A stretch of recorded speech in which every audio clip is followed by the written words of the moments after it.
জীবিত অবস্থায় 7টি হক, মৃত্যুর পর 7টি হক।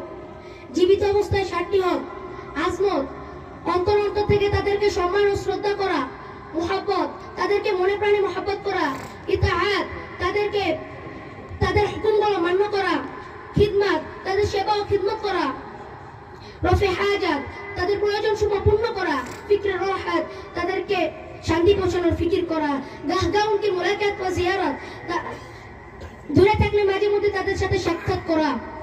মৃত্যুর পর 7টি হক: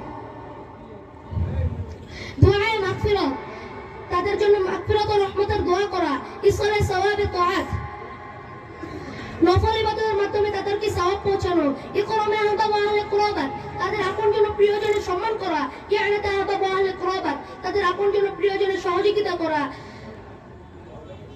আদায়ে দাইন ওয়া আমানাত, তাদের আল্লাহর নিকট ও বান্দার নিকট তাদের কোনো ঋণ থাকলে তা পরিশোধ করা; তানফিদে জায়েজে ওসিয়াত, তাদের বৈধ ওসিয়ত ও উপদেশ বাস্তবায়ন করা; গাহগাউন কি কবর কি জিয়ারত, মাঝে মধ্যে তাদের কবর জিয়ারত করা। মাশাআল্লাহ। আসসালামু আলাইকুম।